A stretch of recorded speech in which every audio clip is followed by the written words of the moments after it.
Good evening, ladies and gentlemen. I can see we have a few of us who've already joined us. Karibuni sana. This is our first event, and we are talking about retirement planning. It's about 3 minutes into the before we start. But if you have people who would benefit from being here, I'd highly encourage you to invite them just before we kick off. So my name is Bitha Mwema. I am the Chief Executive Officer of Infallible Group, and it is such a timely time to have a conversation on retirement. What we have done that is a bit different is we chose to challenge the status quo, and we went to look for women in this space to hear their voices. These are women who have been in this space for years on end. Some of them are in retirement. Some of them are teaching people about retirement. Others are using the science of retirement and empowering people. So we were very, very fortunate to get as many as 5 women in this industry to help us unpack this conversation. I will introduce each and every one of them as we progress, but first, let me start off with the housekeeping rules. As usual, if you are joining us via the webinar link, if anything happens, not to worry, just log off and log back on. If you would like your friends, your peers, your siblings, anybody that needs to hear this conversation, you can find it live on our page, and that's Mbitha Mwema on Facebook. So we are streaming live there. So please go find out what the page is at. Look on the Facebook page. You'll find us there. Share it with your friends. Retirement is a conversation we must all have. So we are very happy to be having it here. If you have some people who would still like to join the actual webinar, please share the link with them and ask them to join. It's important when they're on this side because we're able to get visibility of their questions. But even on the social media, we're still able to get visibility of their conversation or their questions or their comments. Now, without further ado, let us start officially. And today is our Ask Mbitha series. Our focus is on retirement planning. What are you doing before age catches up? A little bit of a backstory as to why we are doing this.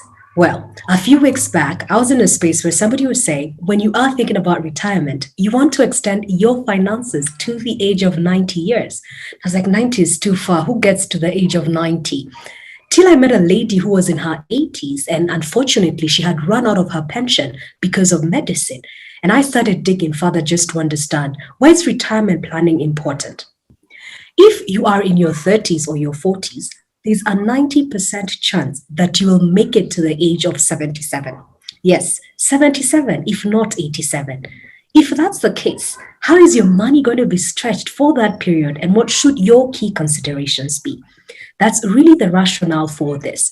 And what we are saying is, if you are a rat, you want to retire at 30, this conversation is for you. If you are a RAF, that's an RAF. If you want to retire in your 40s or in your 50s, this conversation is for you. If you are a RAS, you are retiring at your 60s or you're already living in retirement, this conversation is for you. Because really, we are asking ourselves, what do we need to do to think for the next 30 years, 40 years, 50 years, and how do we start with the end in mind? So another warm welcome to you. Now, without further ado, I'll walk you through the program and then we can kickstart today's event. Our program has 2 parts. The first part, we will be having presentations from 2 of the ladies in this group. We will have a conversation about the financial life cycle. How should you think about your finances from your 20s all the way to your 90s? What should your key considerations be? Daisy Okoth will be taking us through this conversation, and I will introduce her in a few. She has a few slides. When she takes us through this financial life cycle conversation, I'd urge you to have a paper and pen to take notes, but more importantly, I would like to hear your voice. What are some of the considerations, some of the sticky points on your end that you would like Daisy to be able to address? She is an actuary, so she is the best place to help us unpack this conversation. After that, we will be having a keynote presentation by Ms. Lucy Njine. Lucy has been in this industry and is actually a RAS because she is living in her retirement ages. that Lucy is so passionate about wealth creation. She engages with people in different age groups, different parts of the society, has been talking to them about retirement for donkey years. And the interesting thing about Lucy is she said in her first job, the first week, her boss told her, think about retirement now. And I'm sure we'll be able to glean something from her in terms of how has that conversation panned, what has she seen, and more importantly, in her experience, what are some of the risks involved in planning for retirement, and what should your key considerations be? Again, a situation where I want you to listen, take a pen and paper, and ask us many questions. It's not easy to visualize 30, 40, 50 years financially. So I'm sure you have many questions, but the question is, what do you want to know from Lucy, and what can we glean from her experience and her journey as well? Then, when we finish that, we have the last trio of our ladies this evening. That's Karo Matu, that is Christine Mutahi, that is Wairi Mongana.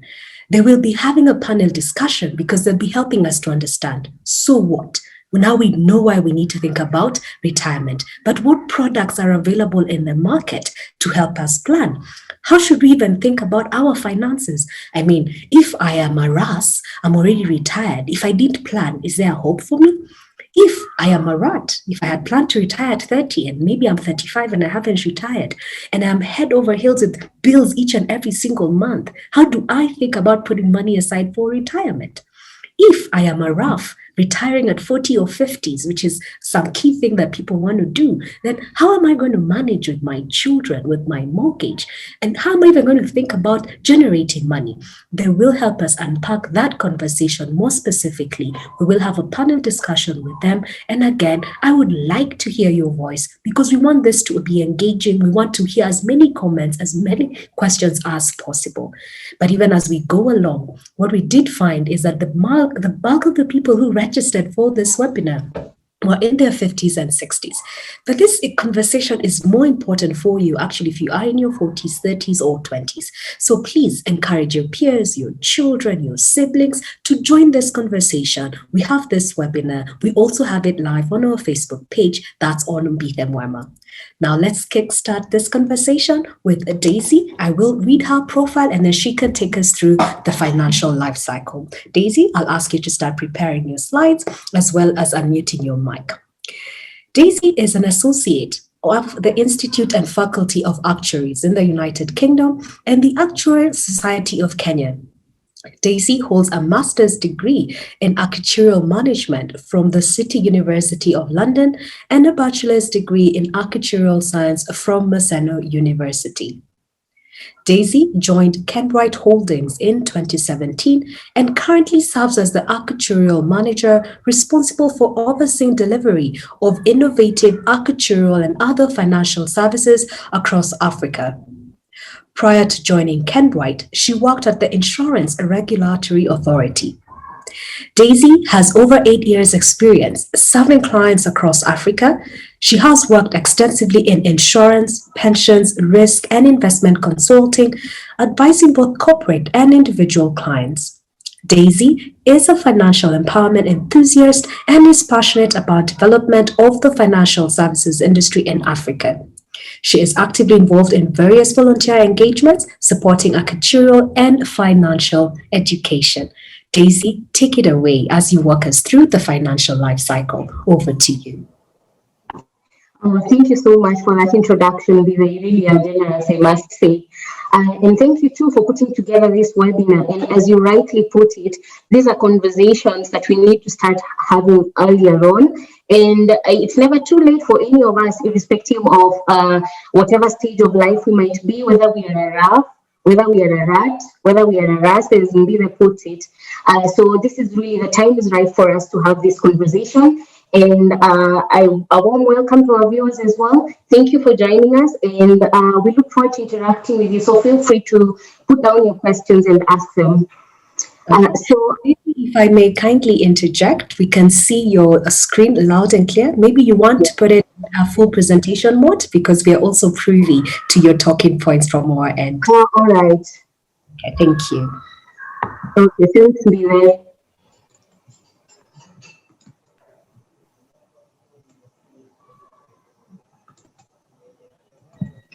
All right, so I'll just share my screen again. All right. All right.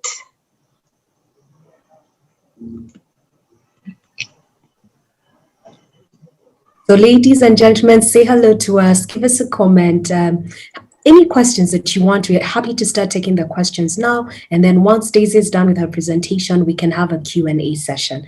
Daisy, your screen looks fantastic. Thank you so much, and over to you. All right. Thanks again, Bizer. So you can see my screen? Yes, we can.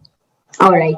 So I want to get started by just walking us through the main talking points that we'll be reviewing today. And the first question, of course, that we might be asking ourselves is really, when we say we want to talk about financial life cycle, what is the financial life cycle? And this is nothing to be scared about. And you will see that there's a very simple definition for this, that all of us actually should really be considering, and we are all at this stage, at different stages of the financial life cycle. So we'll demonstrate that shortly. Then the next thing that we will be looking at is a few characteristics of the financial life cycle, and this includes a few examples of major life events. And life events, you will see, also just mark certain major points of our financial life cycle. Then I'll walk us through the stages of the financial life cycle in three different contexts, and we'll get to that shortly. And you will see that all of us, again, as I've said, will fit in one way or the other at different stages of this financial life cycle. And with that, then we'll get to conclude this brief session. So it's very short, hopefully very simple for us to grasp, and also hopefully we'll learn a bit from that. So the first question that we ask ourselves here is, what do we really mean by the life cycle? And the life cycle, as I said, it's a very simple definition that we have here. And the life cycle really is just a series of stages that we pass through as we progress life. So it doesn't matter what kind of lifestyle we are living in, but obviously we are all at different stages. And those stages, as we progress through them, that really just makes up the natural progression of life, which is the life cycle. And then the life cycle, or the different stages that we pass through as we go through life, are also characterized by major life events. Okay, well, we could think of them as major, or in maybe some instances also minor life events. But this, and I'll give examples to show us what I mean by these life events. But mainly, this mark maybe the start of or end of different stages that we enter as we progress through life. And another key thing to note about these life events is that in a lot of times they can be uncertain. And what I mean by life events being uncertain is that a lot of times we might not really know whether or not something will happen. And other times we might know that something will happen for sure, but we might not really know when that will happen. And as we walk through the examples of the life cycle, you will be able to see what I mean by that. And this uncertainty, really, what it means for us is that then there's some underlying risk. I mean, wouldn't life be really sweet if I knew for sure that tomorrow this is what will happen? Then hopefully then I can live knowing that I can plan for this, knowing for sure that it will happen. But the fact that there's uncertainty, as I've said, with respect to whether or not something happens, number one, or whether or if it happens, when it actually happens, then means that for us as individuals, there's risk. And a lot of times these life events will also have financial consequences. So if there are financial consequences to something that will happen, then at the end of the day, that really also now explains the nature of the risk that we are facing. And also that cements the fact then that we have to financially think through these various life events. If we have plans of our own and we like to achieve certain things, then obviously then we need to plan for them with the financial consequences in mind. So the question for us is, are we really planning adequately? And these financial consequences is really what puts the financial aspect to the life cycle. And again, like I said, life cycle is just a series of stages that we pass through as we progress life. So next, I would like us to look at a few examples of the life events that we are talking about. And as we look through this, as I demonstrate these examples of life events, I would just ask each one of us to probably just think about the questions, think about what would be the financial impact of each of these events happening. And I have examples of events that will happen at different stages of life. So it doesn't matter whether you are in the rat category, as Lisa puts it, or whether you're in the RAS category. There's something in it for all of us. And these life events, as I've said, have financial consequences. So can we just think through what are the financial consequences of each of these, and then ask ourselves the question, are we ready for these events? And if we are not ready, then how can we get ourselves ready for these events? And the first thing that I want us to look at is education. So this is a simple one, and of course, this is something that is considered to be basic and mandatory in very many parts of the world. So education, of course, has financial consequences, because if I want to go to school and get higher education, for example, then the financial impact of that is that I have to pay, and I probably have to pay some fees. And sometimes it's not maybe just myself, maybe I have children that I need to educate. So I have to meet the cost of them getting the education that I want them to have. And education, of course, is a long process in life. I mean, think about it. When did you first go to school? And think about how old you are right now. Some of us, we might be in our 60s, but we're still undergoing education. We might be in our 30s, in our 20s, or whatever the case might be. But in one way or the other, we have education in mind. So the question is, are you ready? Are you planning for that? Do you know what types of financial solutions are available for you to actually meet the cost of your education?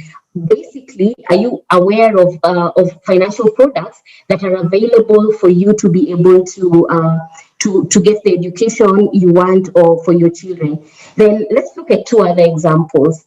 And I want us to start with marriage here.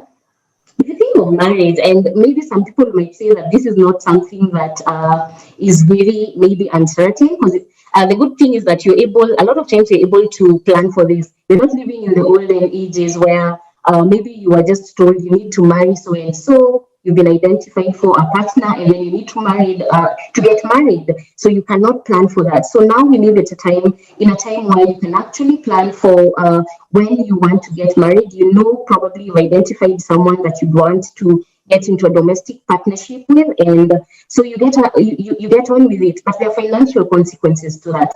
And number one financial consequence is, of course, for those people who would want to have children, then, and that really goes to the next event, childbearing. There's a financial implication of that. So you get children, and these children need to grow up. They need you need to meet the basic needs in terms of food, in terms of clothing, in terms of even giving them an education like we already talked about. So all those things, there's a financial cost to it. And of course, education becomes one very big thing to that. So are you aware of what solutions you can use? Do you know that you can actually start saving? Do you know that you can actually start investing? Whether you're in your 20s and you don't already have a family, or whether you're older and you already have a family, you can start. It really is never too late. Then another example that I have here is illness or sickness. And of course, none of us wants to get ill. We all would love to be healthy every single time. But the fact of the matter is, at any one time or the other, we might actually end up falling ill. And a lot of times, unfortunately, illness or sickness comes with a lot of financial consequences. And I know most of us who have joined the webinar today have been in situations where you've been asked maybe by your family or by your friends to actually contribute and help meet the costs of medical care, because medical care is actually not, it really is not cheap. And the interesting thing also to note that is that medical care, just like the cost of life is increasing, the cost of medical care is also increasing. So are you ready for this? Are you planning for this? And it doesn't matter how old you are. I mean, there are products that are there for people who are older. You might actually be harassed. You know, you're living in retirement, you're already retired, maybe in your 60s or in your 50s, and you're already retired. So And if you didn't have a plan for how you're going to meet the cost of your medical care, then maybe all your savings might one day be wiped out. But do you know that the insurance products that are actually there to meet the cost of your medical care, whether you're in your 60s, whether it's a child, as a parent, you can actually take insurance to meet the cost of your child's health care. You can take insurance to meet the cost of your own health care. Then another example here, and really this brings us to the meat of the topic of the day, which is retirement. So retirement, I mean, and David talked about Lucy giving an example of the first time when she joined employment, and her employer actually asked her or told her that she needed to start thinking about retirement. And probably most of us get started in our careers in our 20s, in our 30s, or earlier, as the case might be. But are you really thinking about retirement? Are you already thinking about it? Because what happens, as we will see shortly, is that as you progress through life, and as you progress through your career, you have an income. And when I talk about a career here, I'm not just talking about those who are formally employed, but also whether you have a business of your own or whether you're self-employed in the Jokali industry. It really doesn't matter what kind of activities you're involved in terms of making an income. But fact is, most of you, if you're still young, you're making an income at that point. What happens at retirement is that if you do not plan, then you're not employed and you don't have an income. But the good news is that you can actually plan for this retirement. There are products out there, and I know we'll talk more about this, but there's so many products out there that many of us can use, whether you're in your 30s, 20s, as the case might be, to actually meet the cost of retirement. And then one other last example that I would like to give of life events is death. And I know death, and especially in our traditional African societies, is not something that we really like to think about, or we don't want to plan for in advance. But it's actually a reality, and this happens.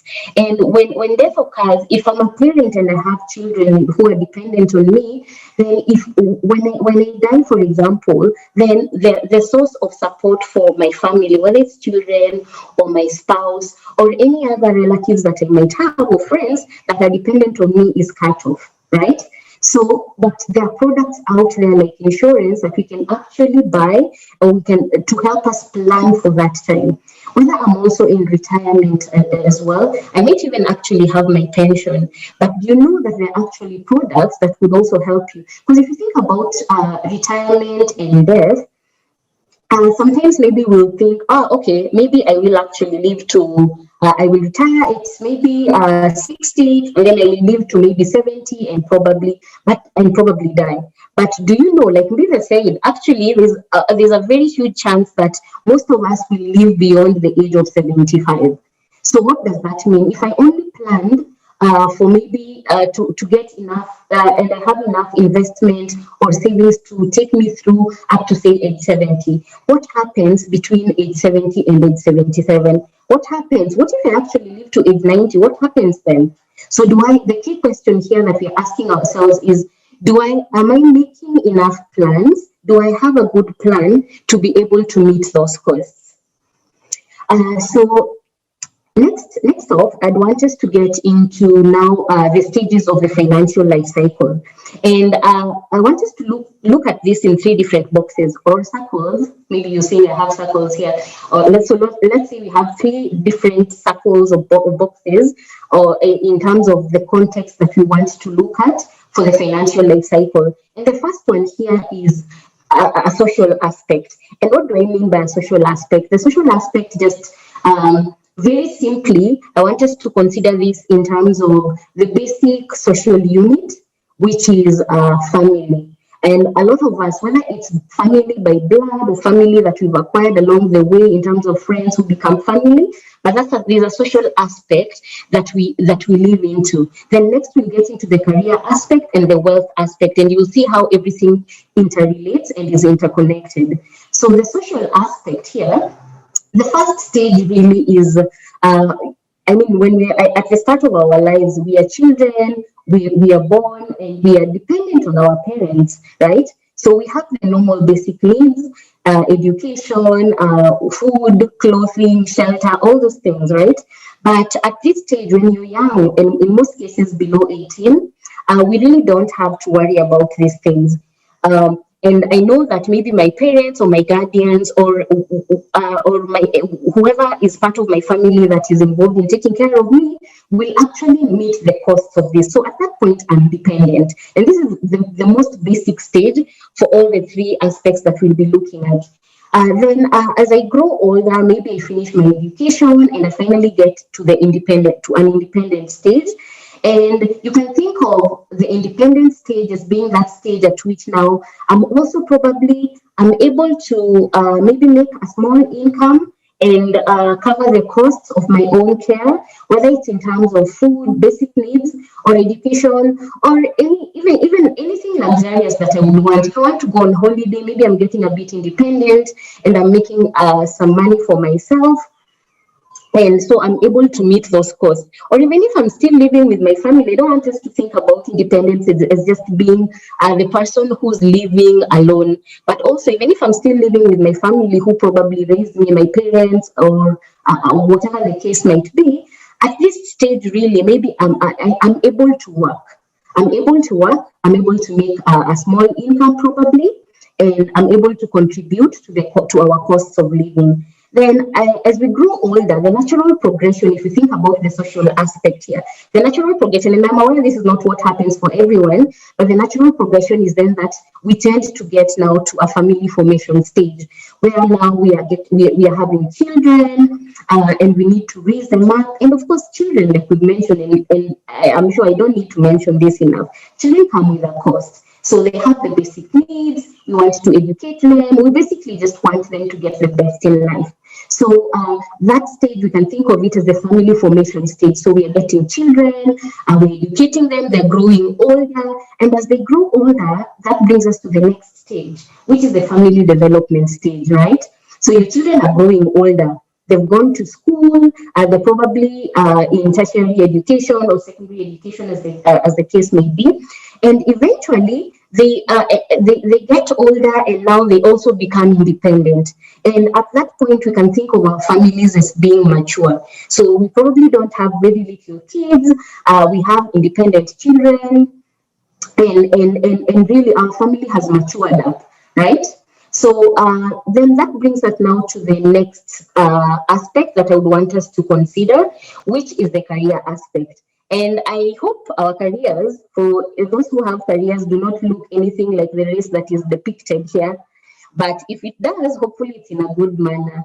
But the first stage, again, when it comes to career, is the dependent stage. Obviously, that's the first stage of life. So we are dependent. In that case, you can think of it in terms of I don't have to worry about an income. I don't need to worry about getting a job. I'm fully dependent on my family, as we said.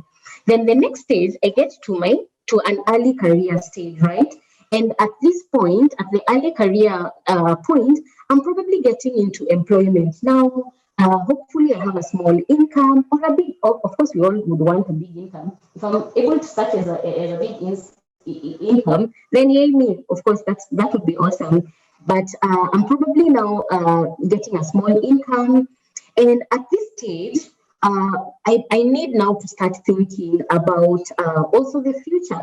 If I want to have a family, I need to start thinking about saving. I need to start thinking about my retirement, right?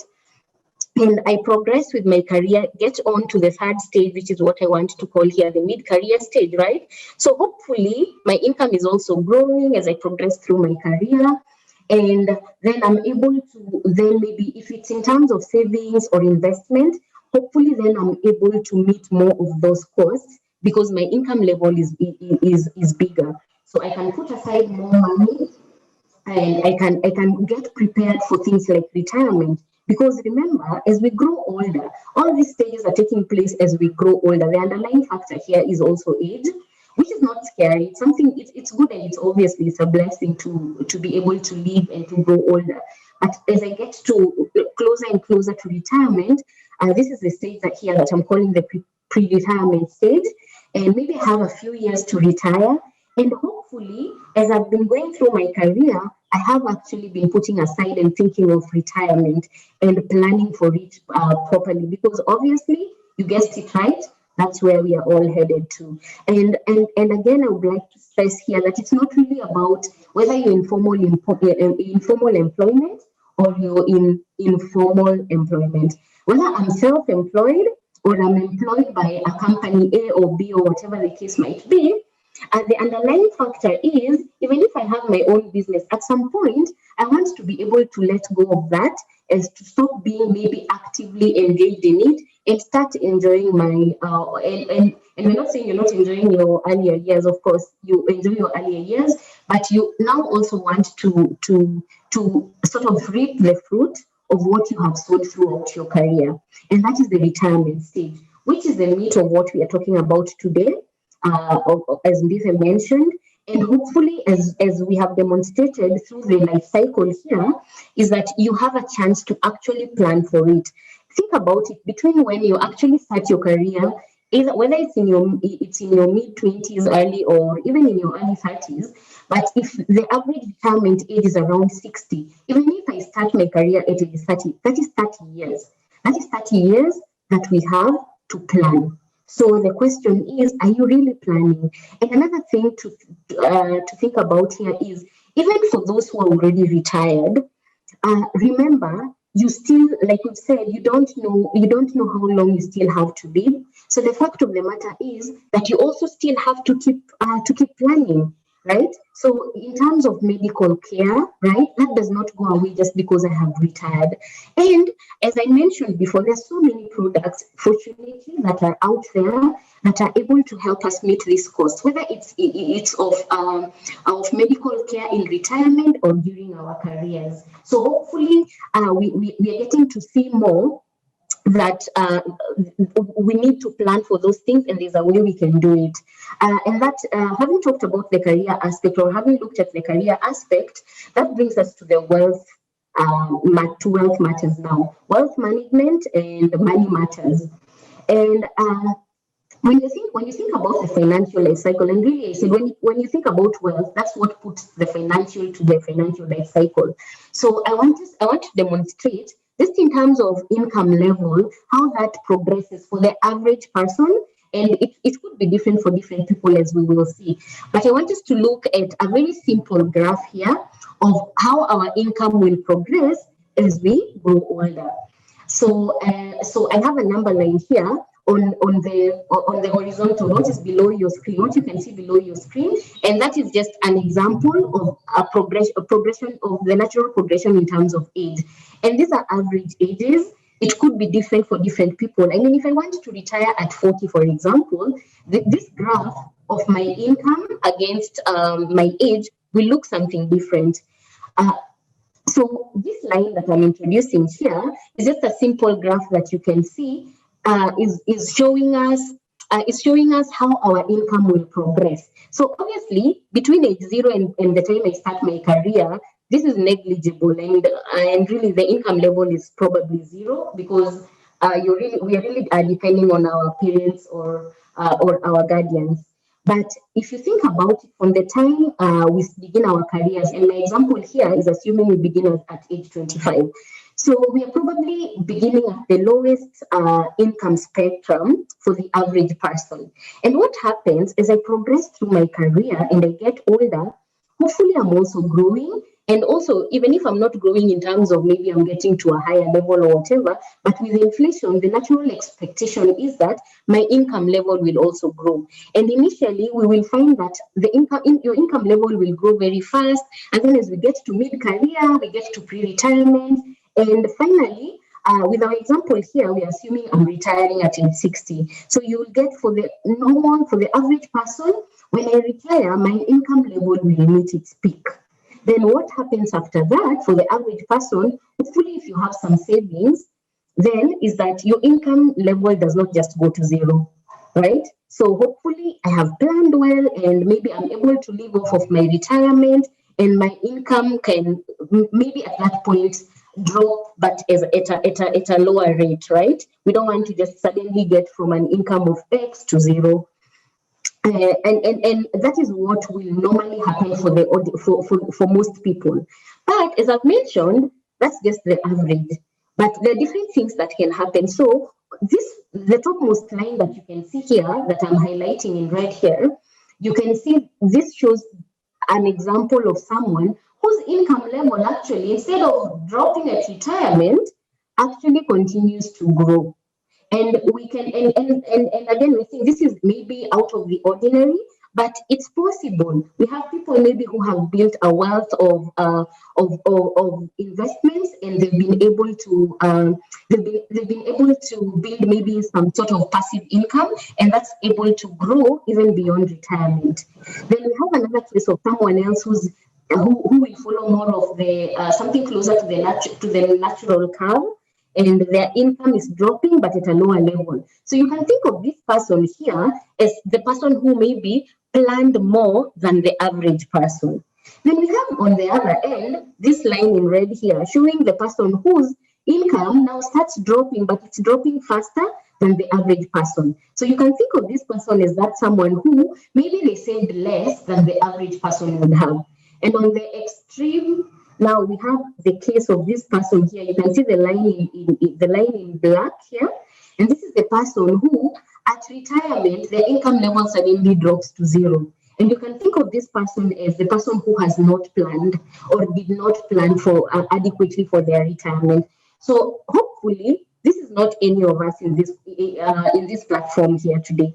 But even if that is us, the key thing to note is that there is hope, and there are ways that we can plan, and there are ways that we can think about our future and adequately plan. So to summarize everything, so we have talked about the three different aspects the financial life cycle. We have looked at how it ties down to the family when we are initially dependent and actually get to having our own families. You start with your own family, and probably at that point you're also maybe in the middle of your career, heading towards retirement, and finally as your family matures, then now you also end up you finally get to retire.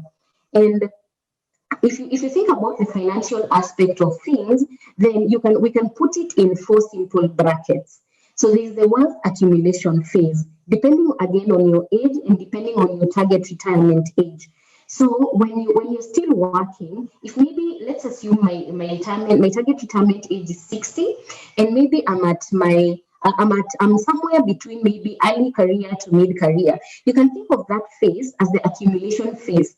What you're able to put aside as I spend money, but can I put something aside and put it in an investment, put it in a savings account, or whatever tool we want to use, put it there and have it accumulate, right? And if you do that and you're able to invest, the key thing is that you're able to earn an income, or rather you're able to earn interest on whatever you're putting aside. So what happens is that your wealth is also growing. And it's not just growing by the amount that you're putting aside, but rather it's growing by the interest that you're also earning, right?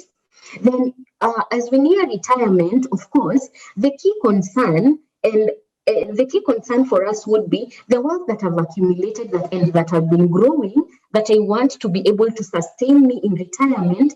The key thing for me is that now I want to preserve that. So in terms of this, you can think about it in the investment context, that at this point, I want to be able to make sure that my accumulated wealth is secure. It's secure and it will be available for me to use when I retire. And of course, now when you get towards the end of life, also something key that we need to consider is that now maybe I have accumulated all this wealth, I have lived well, hopefully, but there are also considerations of now, how do I transfer that? And there are tools that are available in our market from different financial services providers to be able to help us think about those. And that really brings us towards the end of what I wanted to cover today for the financial life cycle. And just to cap it all up is that, as we have said, the financial life cycle, or rather the life cycle is just a series of stages that we go through as we progress through life. And the key characteristic of the life cycle is that there are some basic life events that we have, and we've looked in detail at a few examples. And what those life events in most cases are usually uncertain. And uncertainty for us as individuals means then that there's a financial risk. If I don't know when I will fall ill, then I need to be able to adequately plan for that time and make sure I have enough finances or I have enough cover to be able to cover those costs, right? So, and this risk here that we're talking about is basically what points to the need for financial planning. So I have a few questions that I want to ask us here, and you can just slowly ponder upon them. So are you aware of your wants? Do you know there are two things, like there are wants and there are needs? So are you aware of what you want? If I think of something like a holiday, that is something that I want. Maybe it's not something that I need because I can live without a holiday, but it might be something that I want. Maybe I am young and I just want to enjoy life, right? So other than just wake up and do things, think about it and plan for it, right? Are you aware of your needs? I want to suggest to you that you cannot adequately plan for those things that you want if you're not aware of the things that you need. The things that you need are things that are mandatory, things like having good health care, right? Things like having good medical cover. That I would say is a basic need that you need to make sure that is covered. So, are you aware of what you need? You need. If you have children, you know your children need to be educated. Are you aware of that? Are you aware of the financial consequences of that? And are you adequately planning for it, right? So, like I've said, are you able to distinguish between what you need and what you want? Are you adequately planning for that? That's the key question. And so the other thing that I want to finish I would like to tell you, I think I read this quote somewhere, and someone said that ideation without execution is delusion. So if I can have these grand ideas of the kind of life that, for example, I want to live when I retire, to live when I retire, but if I don't plan for that, what does that mean? Maybe it's just a delusion, really. It's just a dream. It won't come true. So hopefully that is something that we are thinking about. And having looked at the financial life cycle, I hope that we are able then to adequately start preparing for this. And hopefully this also sets a good base for the conversation that we are about to have about retirement. So I'll hand over back to you, Mbithe. Thank you. Thank you so much, Daisy. I wish we were in an actual room because I'd be, getting everybody just to applaud you on summarizing it. I know it's not an easy conversation to have. This is a conversation that normally spreads over 2, 3 days, if not a week. But thank you so much for that. So we are taking questions, and I see a couple of questions here. Some comments saying that was a spectacular presentation. Thank you so much for that. Let me see the question. So Emma Director is asking one question on the life event of education. I have constantly put off my MBA because of lack of funds, but this has led to a lack of career progression. What options of funding are available? And I think just to add on to what Emma is saying, you have brought in the element of your life evolves depending on where you are at your age, but also where you are and what your priorities are. So if you are getting into family development, I think the way I'd like you to address the question from Emma is in this way.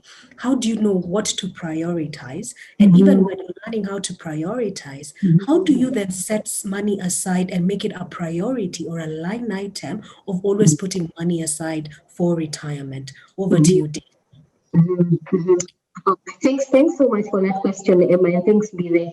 So I think the key question that I'm hearing here is how do I prioritize those needs that I have? So I would like to suggest to you, Emma, that the key thing, and like you say, I know it can be very frustrating when you want to progress in terms of your career, and you know there's maybe a first step that you need to take, and there's a financial implication to it. And you probably just don't in a situation where you don't have the finances. So as Mbida has pointed out to the need to prioritize. So looking at your needs and looking if I have a family, for example, or if I don't have a family, but this is my income level, so how am I able to prioritize? Maybe I also need, at the same time as being educated myself, I also need to set aside something for my children, right? So can I sort of just put it in terms of priority and give myself time. Because a lot of times also we give ourselves so much pressure by just thinking that I need to do this, I need to get to a certain stage because I'm now this old, maybe I'm this years old, right? But the key thing is if I can take it into small bite-sized pieces, and that's the key, that's the priority for planning. That's why planning becomes a priority. I am able to set aside some time and then adequately plan for that and put aside whatever I need to put aside to be able to meet that cost. Okay, thank you so much for that. I can see there are many questions on products. Just keep them coming. We will have a full session, a panel discussion on the products. Let me ask, I think, two more questions. I can see there are questions that are coming in through our question and answer portal. Just keep them coming there. There's a question on, fine, I am self-employed. And the majority of the people in Kenya today are self-employed. They are hustling or they're just trying to make ends meet. How then does this person need to think about retirement, especially if you're cognizant of the fact that the revenue doesn't come in on a regular basis as it would if you are employed? What are some of the things that these people need to put aside when they're planning for retirement? Over to you, Dave. Thanks, Mire. So for this, I would like to say that, I mean, retirement planning is really not just about having a constant income or a regular income. Retirement planning is, I mean, you can think about it. If I'm getting an income, say once every 2 months, right? So out of whatever at that point at which I then get my income, and I set a goal for myself to be able to set aside a proportion of it, right? Whether it's 10%, whether it's 20%. And the key thing also when it comes to retirement planning is you need to have full visibility of where you want to be when you at the time you retire, right? So if at retirement I want to have an income in today's money terms of say X, right? Just remember there's also inflation. With inflation, if inflation is at say 10% or 5%, right? If I have X today, X might not be able to meet the actual cost in 10 years because the value of that money will have depreciated, right? So think about it in terms of what's the income level that I want to get at which age, at that point at which I want to retire. And then once you have that, then you're able to give yourself a target. Even if I'm receiving my income once every 3 months, or once every 2 weeks, or once every month, as the case may be, can I have a target of say 10% and then just build that discipline and be able to do it? Okay, fantastic. I see we have many questions coming up on the retirement products. We will address that. I have two more questions from your presentation. I like how you've broken it down of how your life evolves. You go through your typical life will probably, you move from being dependent to being independent and actually now having people who are dependent on you. Now, if we are all going to get to 77, God willing,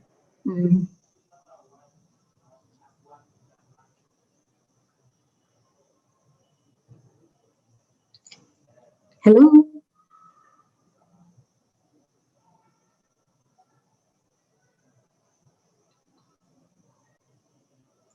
Hello, are you there?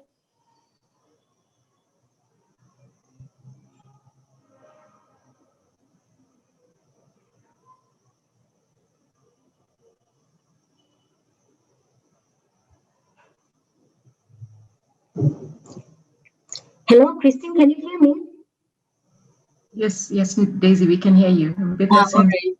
Yeah, I think Bive might have dropped off, unfortunately. So maybe we can just proceed as she gets back on the call. All right. So yeah, we can Lucy, please, if you can go ahead and proceed. Then as Bive gets back on the call.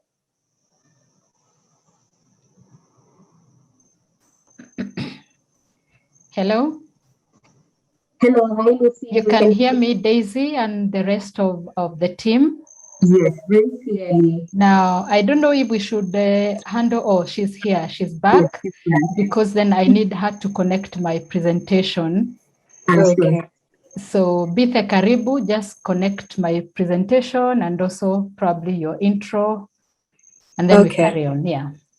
All right, thank you. Sorry, has nothing to do with me. It's probably the internet that's retiring, but I'll figure it out as we continue.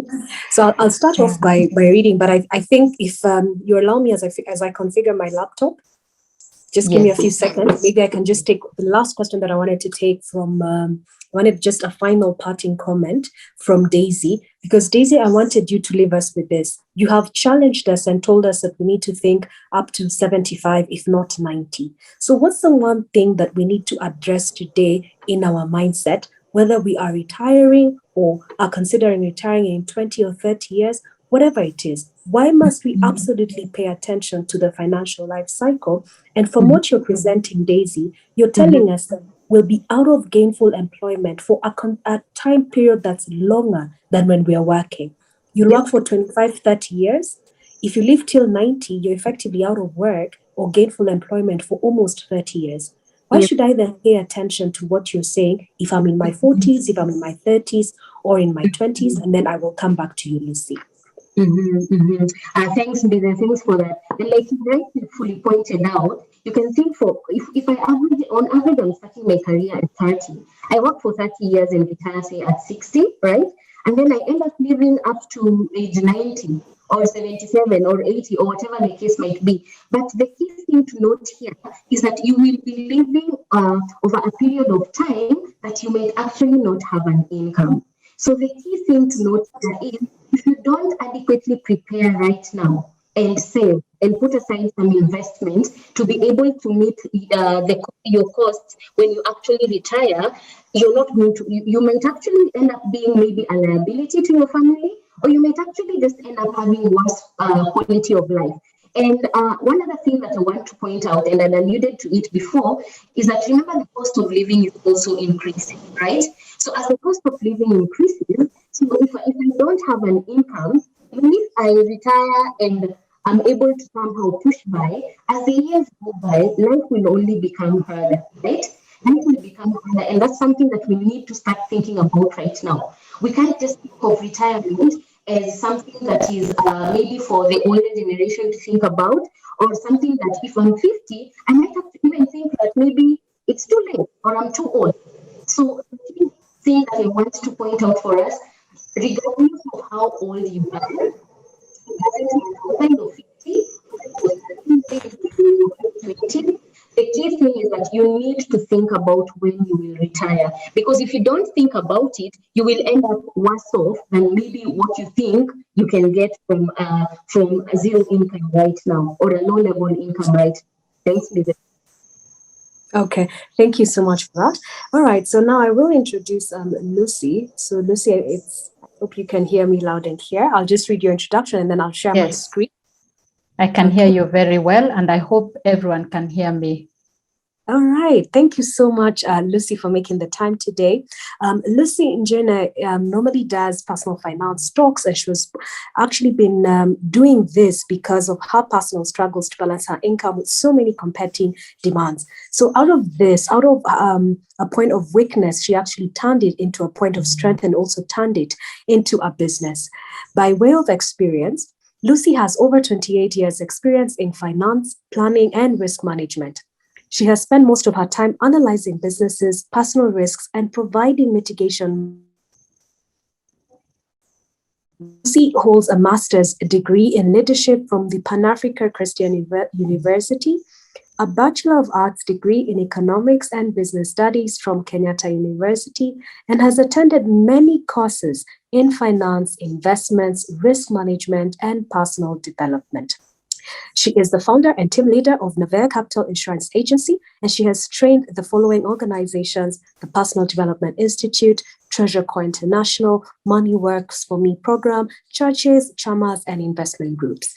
What is very interesting about Lucy is she has been doing this work in terms of teaching people about retirement. And just recently, I did see her coming out very soon. She will be selling a book to us because she has been talking about wealth is in her retirement ages. But it was very interesting for us to hear from her. What are some of the risks that come with the space that she's in, and how do we mitigate these risks? So Lucy, I will start sharing my screen now.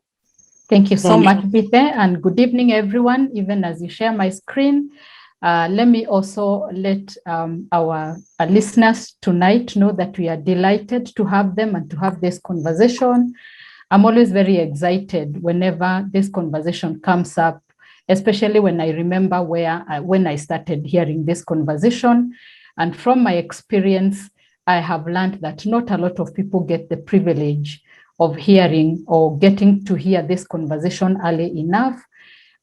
In fact, just by what you started by telling us, that majority of the people that have logged in today will be above 50 or towards 60. That just tells you that a lot of people never really pay attention to this subject at the right time when they should.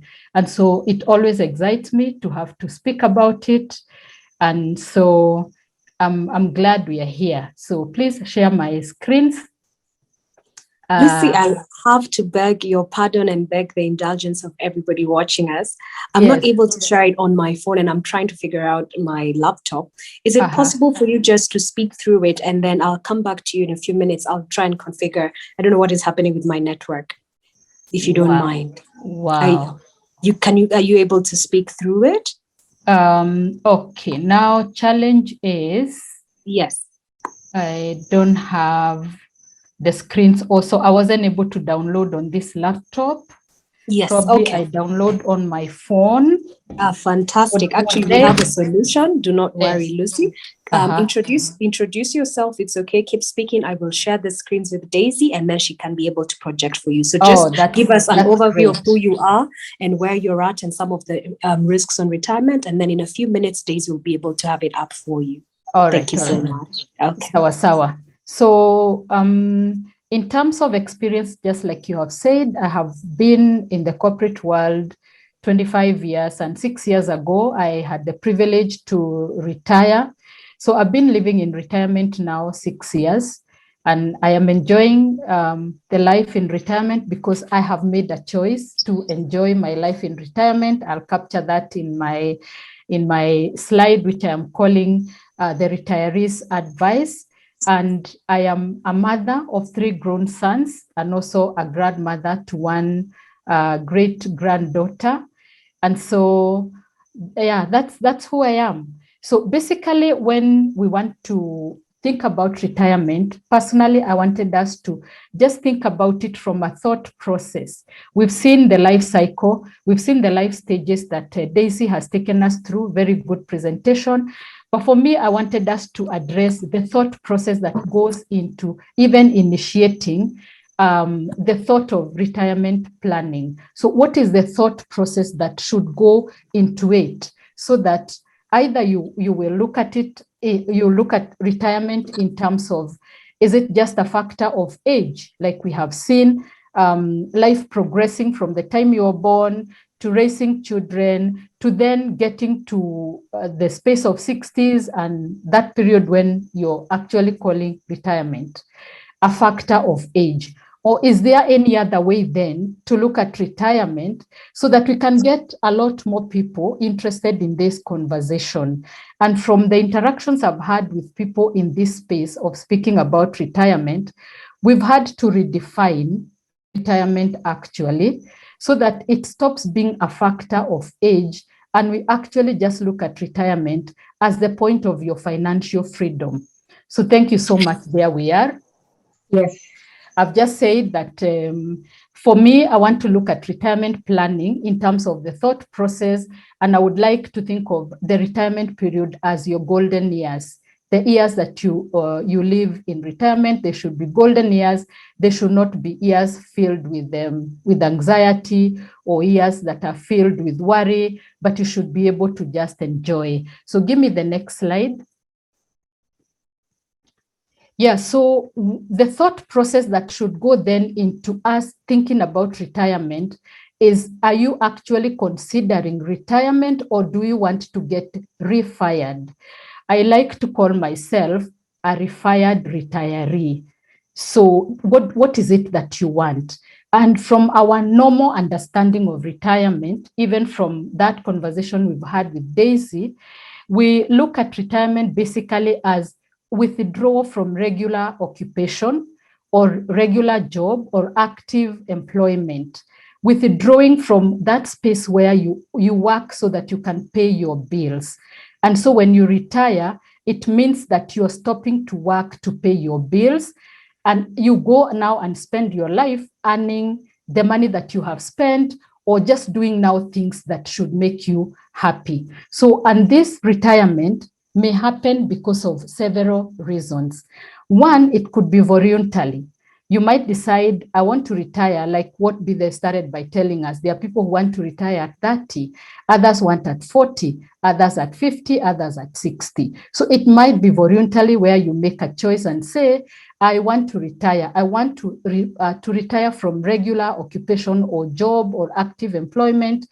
I want to stop doing that when I am 30 or when I am 50. It is voluntary. It can be involuntary, especially in the prevailing circumstances of COVID, and even before COVID, we had been having a lot of involuntary retirement, where you wake up one morning and your employer is telling you, we have to retrench you, you have to go home because a company is not making enough money to sustain the salaries, economy is not doing well, and therefore retirement can be involuntary. You can be told to go home when you're not ready for it. It can also be a factor of age, like now the one we know, the normal one we know, that at 50, 55, 60, then you are supposed to go home. So whether you want it or you don't, at that age, your employer is telling you goodbye, you need to create space for other people that are coming. You could also be forced to retire because of circumstances like illness.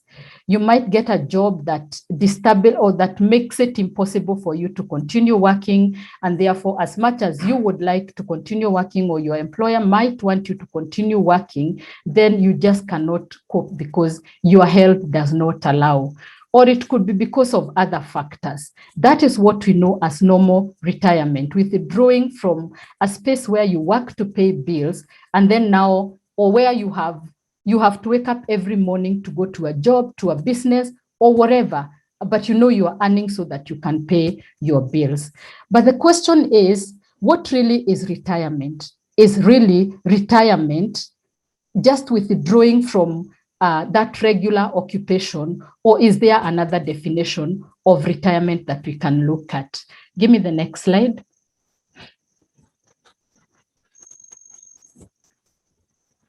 Please give me the, yes. So as we look at what really is retirement, we want to ask ourselves, are you ready? Once you define what is retirement, even if you're looking at it as a factor of age, like we have seen in the previous slide, is are you ready? And when do you get ready? And in terms of getting ready, we want to ask you, are you psychologically ready? Or when are you psychologically ready to retire? Are you spiritually ready to retire? Are you materially ready to retire? Are you socially ready? Many times when we consider this subject of retirement, we only think about materially. Do I have enough income to sustain me in retirement? But for me, Bide has invited me into this program tonight, and I'd like to tell us that there's much more to thinking about retirement than just having enough of material. And from my experience, I've seen a lot of people that have retired. They have more money than can sustain them even for 100 years, but they still don't live long because there were other aspects of the retirement life that they did not consider. So it doesn't mean that when you consider retirement, you only think about the financial or the material aspect of it. The most important for me, if you ask me, is the psychological preparation for retirement, so that once you're psychologically ready to retire, it doesn't matter, it's age 50 or age 30, once you define what is retirement for you, you get prepared psychologically, spiritually, socially, and materially, then you're ready to go. Yes, so let's go, so that we can look at all the four aspects. And the way we look at the four aspects, from a psychological point of view, we want to ask you that at what point are you ready to let go of your career? And the reason why we want you to ask yourself this question is because a lot of people define their lives by career. For example, we know Bite of Infallible. We know Lucy of Navea Capital. We know the other person of this and the other place where you work. You are defined by your job.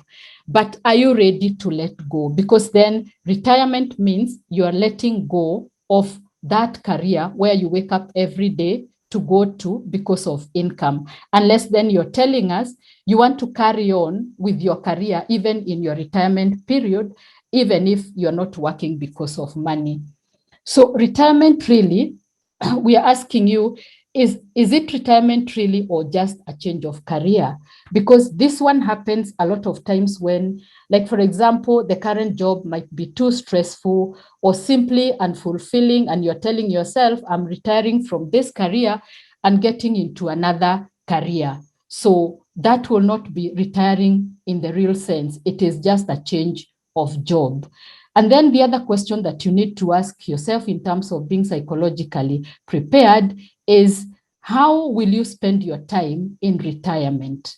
Like Bide started by saying, there's a possibility that you will spend much more time in your retirement years than you have spent working. So how are you going to spend that time? A lot of people, especially in formal employment or even in business, when they think about retiring, they think about that time when I don't wake up. I'll sleep in the whole day without waking up to go to work. I never want to see the office. My experience when I was just about to leave work is I used to say that street where I used to wake up to go every morning, and I'd done that for 25 years, I had said I'll never step onto that street again for my entire life. So how will you spend your life in retirement? So do you want to retire so you can go and pursue your life's purpose? Or do you want to retire so that you can go and pursue your hobbies and interests? Or do you want to just change from a formal job into a business, or from a formal job into service? What is it? All those questions must go into your planning. Once you answer those questions, that is when now you start asking yourself, then how long do I have to prepare? Should I wait until the normal that my employer allows, or should I wait until my body cannot continue working anymore? And then now when you consider whether you're ready materially, is we are asking you, where do you want to go and live when you stop working?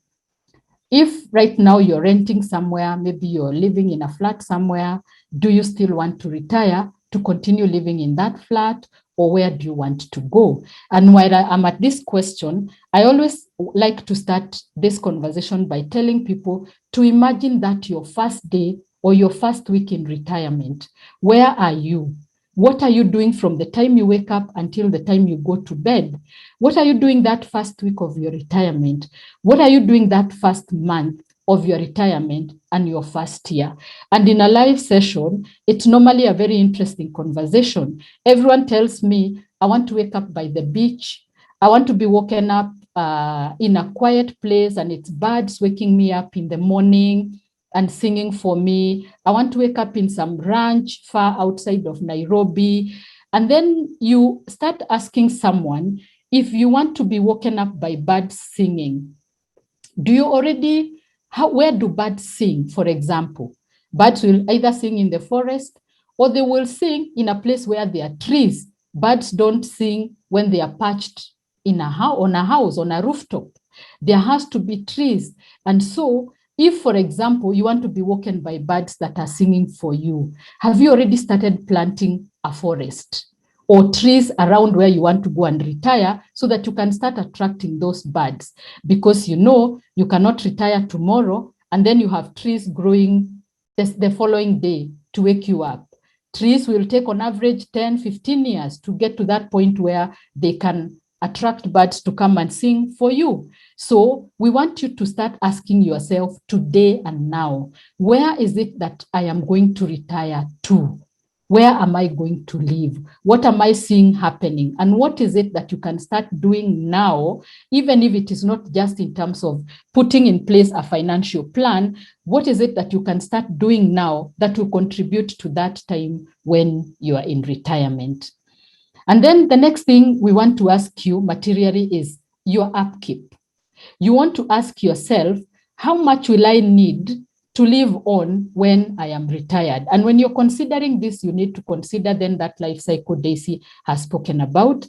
And you want to consider it very, very intentionally. For example, maybe you tell yourself you want to retire at 50 or at 30 for those guys that are calling themselves rats, or even at 40. You want to ask yourself, if you have a family, how old will your children be when you are retiring at 40? At what level of education will they be? What sort of upkeep will be needed to sustain my family and to sustain myself as well when I am retired?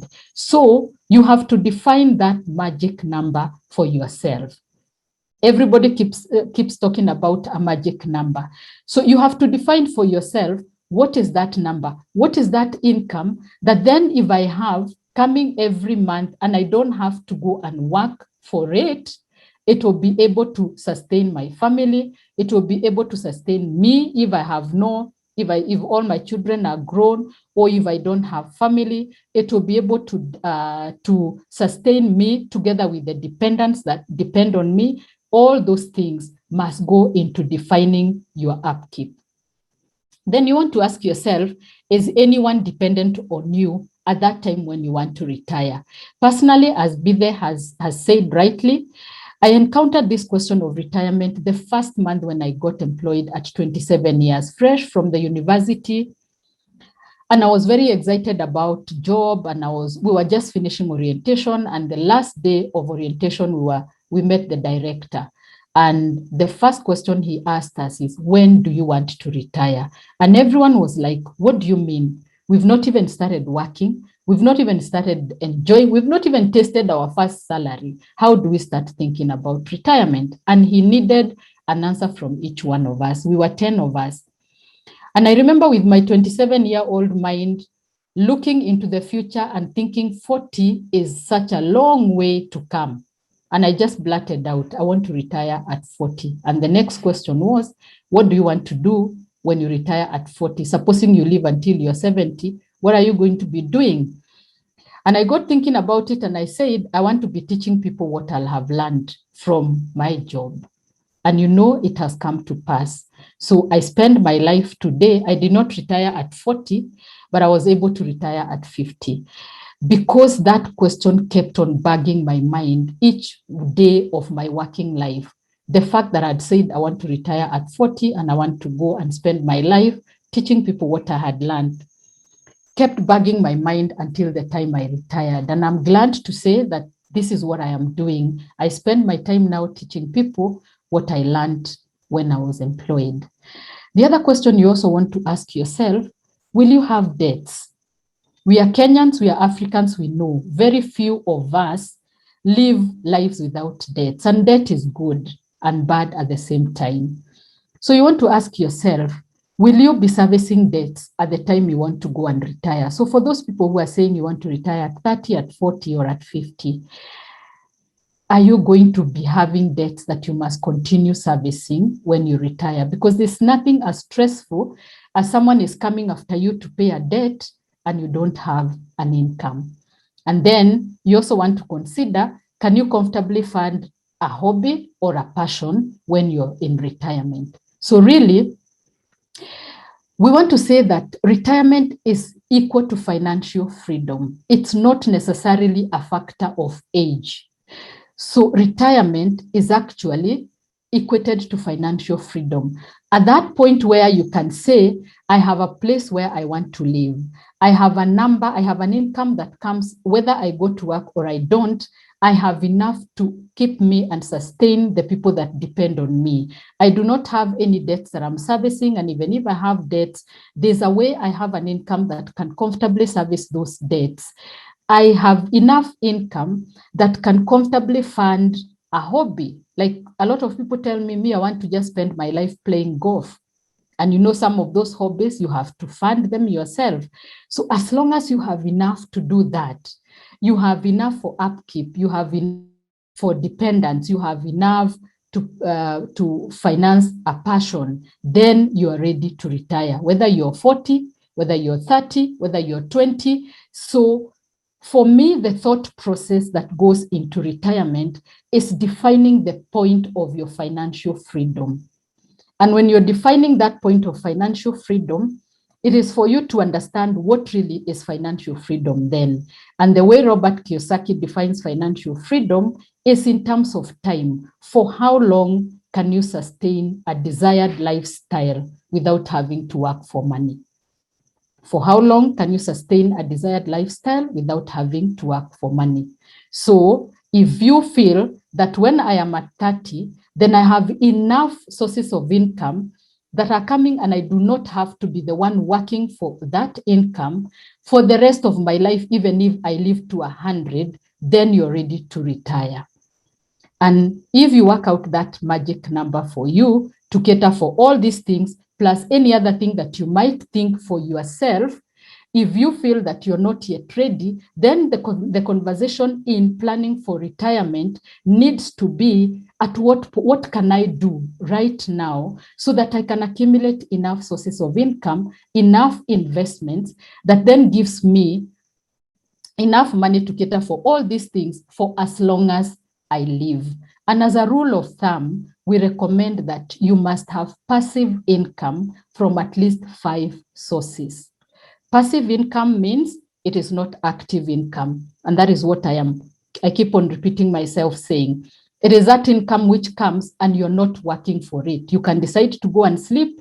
You can decide to go and do whatever. You're not working for money. And even if you go to work, you don't necessarily have to work so that you can fund your lifestyle. You need to have at least 5 sources. The Bible in the book of Ecclesiastes, chapter 11, for those of us that are Christians, actually talks about a minimum of 7 or 8.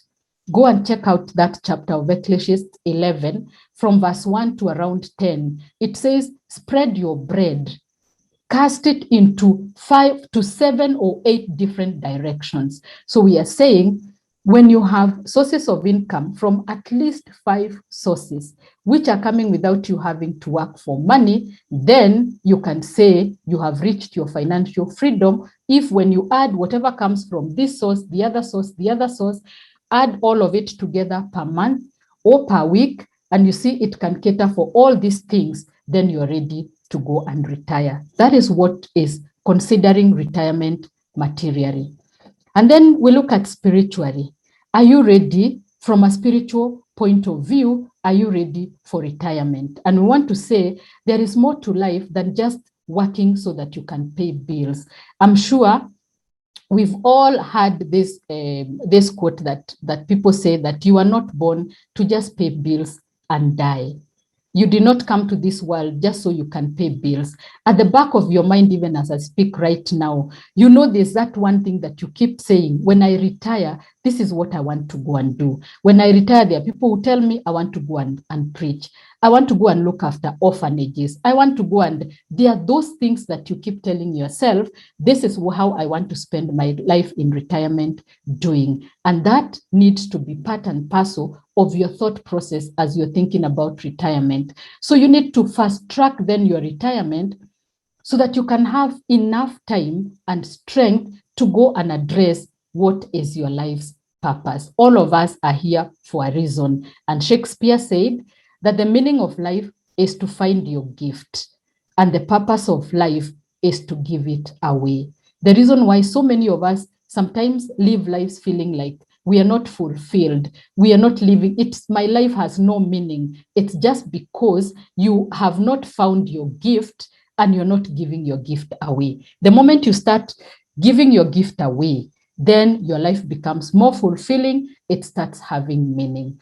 So as you put the thought process of retiring into mind, you want to start asking yourself, truly, what is my life's purpose? Because you are not just born to pay bills and then die. And finally, socially, are you prepared?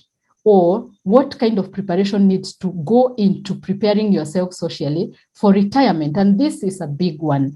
A lot of people, again, when I pose that question of where do you want, how do you see your life on the first day, second day of your retirement? The response I normally get from everyone is always that I am waking up with family. I'm cooking dinner, breakfast, I'm cooking lunch, I am going out with family. Everything is always around family. Now, today I want to break your bubble, friends. and tell you that in most cases, by the time you're retiring, that family, if you look at the life cycle as Daisy has put it, that family has gone and they're living a life of their own. In most cases, it will only be you and your spouse, if you're lucky you have one, or it will just be you alone. Your children have gone and they're living lives of their own. And I like to tell people, just think of yourself listening to me now. How often do you ever create time to go and stay with your parents if they are alive? Except for that occasional phone call, occasional visit over the weekend or once a month. Hardly do you ever find time to go and spend with your parents. So very soon when you're retiring, it is going to be you in that space of your parents. And therefore, when you start thinking retirement, you want to think of your social capital.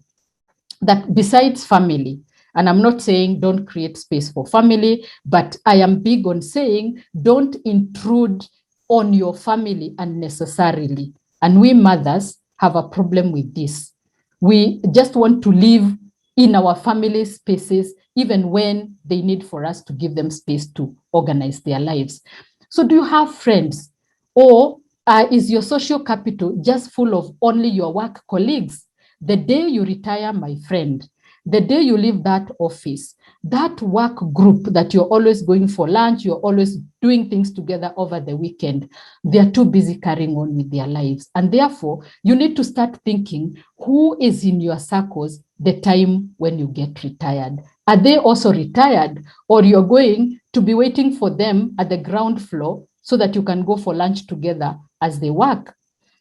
And while I'm here, I'd like to give an experience that I had a while ago. And a corporate invited me to go and speak to a group of men, about 6 men that had retired, senior engineers that had retired. These engineers had gotten their financial packages and they were supposed to have retired, but they kept on coming to the office every morning. They just sit at the reception, read newspapers, sometimes ask colleagues to be allowed to look at them and the computers, read their emails. Basically, they had not prepared socially for retirement until they had to arrange for a seminar for us to go in and talk to them, to tell them that their time in that space was over and they cannot keep on coming back there all the time. So you need to ask yourself, are you prepared psychologically, materially, spiritually, and socially? Once you've answered all those questions, then you can start saying, I am ready to go, or this is the way I need to prepare myself to start going. My takeout from this slide is you understand that retirement really is not a factor of age, but it is equated to financial freedom. So when we have defined retirement like that, then I want us to look at the risks that you will face as you prepare for retirement. So these are the risks and the mitigation that you need to look at when you consider retirement. The first one is long life, as it has been put, that there's a likelihood you're going to spend more of your time in retirement than you have spent working. And therefore, this becomes a risk in terms of how much should you prepare for it? How well should you calculate that number and get that passive income that enables you to live properly for the longest? If you're to live to 100, like Bide started telling us of this person who retired and they lived up to 80 and their financial resources were exhausted. So are you prepared? Supposing you are to live to 100, are you prepared? And that takes me back then to the point where I am saying, think and invest long term. In your passive income sources, it should not be something that you're saying, it is only giving me this, my magic number for 10 years. Then after 10 years, I have no income. It needs to outlive you. You should prepare to invest in those options. And I'm glad we are getting into that conversation next, where we are going to look at those options. You need to have in your investment basket of the minimum 5 that I've talked about, some of them must be those ones that will even outlive you. And then the next thing in thinking about long life is you must commit to activities that you're passionate about. They must be those things. You must retire to go and do those things that you're so passionate about. You can do them even without being paid for it. Because if you're not passionate about it, then you're going to get bored very fast. You're going to get stressed very fast, and you're going to just find yourself going down. The next one, in terms of looking at long life, is you want to remain relevant. You want to remain relevant. In the circle that you are today, you know you are the one who speaks and everybody listens. Now, when you go to retirement, you want to ask yourself, will I still remain that relevant? And let's agree, all of us, there's that bit of motivation that we get by knowing people listen to us when we speak. There's somewhere we wake up to go, and whatever we are doing is important or is relevant. So the way for you to think about remaining relevant is commit to teach what you know, commit to mentor people, commit to coach, and that way you will remain relevant. And then the other one is plan your estate properly. Plan your estate properly so that your children don't kill you if you stay for too long, so that they can take whatever it is that you have. You must, in your now planning for your retirement, you must start thinking at what point should I now start planning my estate, giving out whatever I'm supposed to give out to my children, and be left with whatever needs to remain, which is mine. The other thing that you must consider as a risk is inflation. Whatever investment that you are going to do must give you returns that are above the prevailing inflation, because your 100 shillings today is not going to be the same 100 shillings 20 years, 30 years from today. And therefore, when you engage with the experts that are coming, they need to advise you what are some of those products that you can take that will give you a return which is higher than the prevailing inflation. Then invest in growth assets. That is, the rate of return must be greater than the rate of inflation. And when you're there, you must consider investing locally and also internationally, because inflation at different times is different in different localities. Then the other risk is that you have dependents and you have people that depend on you in your retirement. It could be spouse, it could be children. And the phenomenon we are experiencing these days is we have children that are overstaying their time in their family houses. Unlike us that were kicked out of homes, immediately you graduated to go and fend for yourself, you find that even children that are 30, 35 are still living with you.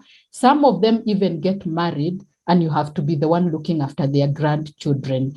And so therefore, you need to ask yourself while you're working out your magic number, what is the age of my children? Are there people that are going to be depending on me even when I'm 60 or 70 or 80? And you must factor them then when you're calculating your magic number.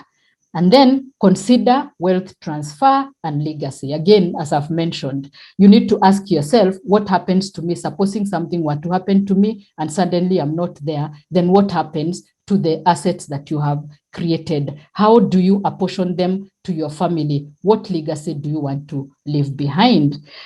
For your friends and relatives that depend on you today and might be also depending on you tomorrow, you want to ask yourself, do you want to continue giving them fish, or do you want to teach them how to fish? And therefore, if you know you're preparing for retirement, there are these relatives that you know right now you are their bank. It is end of the month and they're waiting for you to get paid so that you can start sending them money. Can you set up for them small businesses? Or how is it, or can you sponsor them to go and do a course that can enable them then to get self-employment so that in your retirement, they are not depending on you? Then there's the community, of course, that you must consider. So should you set up a foundation or a trust? How are you going to continue contributing to society? And then your hobby, you have to budget for it. The other risk is your health. This is a big one, because this is what affects a lot of people. You've done all your planning, but then suddenly in your 50s, we know lifestyle diseases start setting in. And therefore, all the investments that you had done, instead of you enjoying life, goes towards now taking care of medical bills. It is like you are working for the hospital.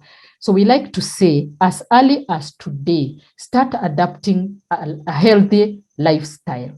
And we say adapt a healthy living before it becomes necessary. Do not wait until when you have diabetes for the doctor to tell you to eat healthy or to start exercising. There's no need for you to invest. There's no need for you to work so hard.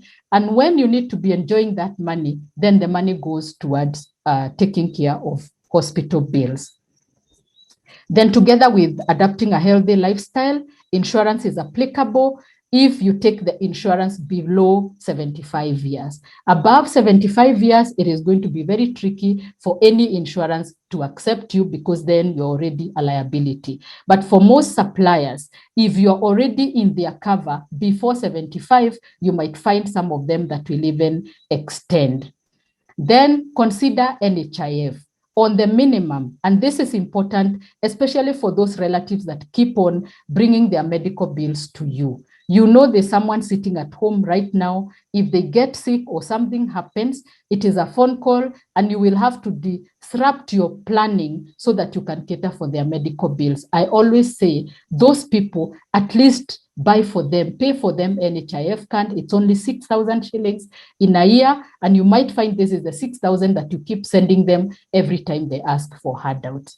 Finally, there are the unavoidable risks, what we call pure risks. These ones that there's nothing you can do about them. And these are what we also call insurable risks. So, and we have a whole metrics for responding to insurable risks in the sense that you can decide to avoid. You can decide not to drive at night if you know you don't see properly so that you don't get into an accident. You can decide to mitigate, put burglar proof, put alarms, whatever it is, which is within your capacity to do. You can decide to transfer by buying insurance. I am from the insurance background, and I'm sure most of the people that we are with here are from the same background. This subject of insurance is one that our people really don't like to hear. But I always like to tell people my experience in my 25 years of working. What I realized is that the Asian community, nobody will open even a shop to sell sweets when they don't have proper insurance in place. And we are talking insurance for health, insurance for the business, insurance for education for their children, insurance for whatever. They will take insurance upon insurance. And that is how you find these people will always be ahead of us, because the rest of us, unfortunately, we say we will deal with things as they come. And for sure, those things sometimes do come. That vehicle, that is the one you're using to run your business, tomorrow it has an accident, and you will find it is the money you are putting aside for your retirement that you have to remove to go and repair your car because you chose to insure your car only third party because you said insurance is not reliable, insurance are thieves. And therefore, I want to tell us when it comes to the unavoidable risks, and probably one of the days Bithe will set up another webinar where we can look at generally unavoidable risks or the pure risks at length.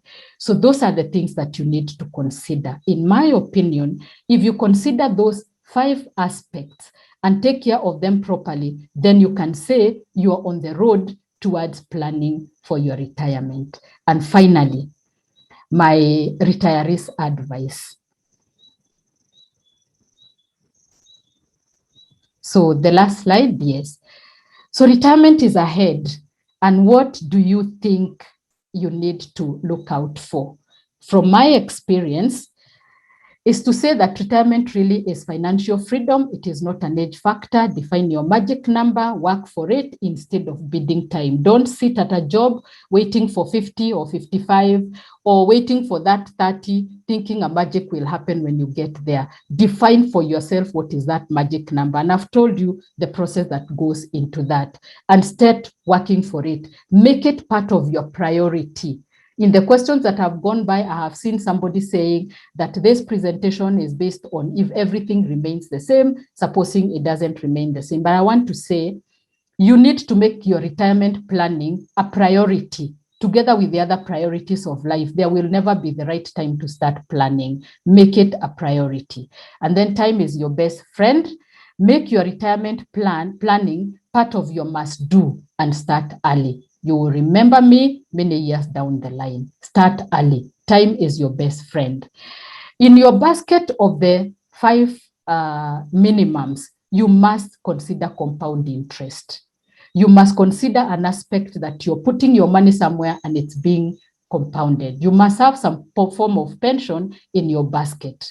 And I want to give an example by saying just 500 shillings per month put aside at 10% easily becomes 1 million in 30 years. Just think about what is 500 shillings. It's the amount you spend on airtime in a day or in 2 days.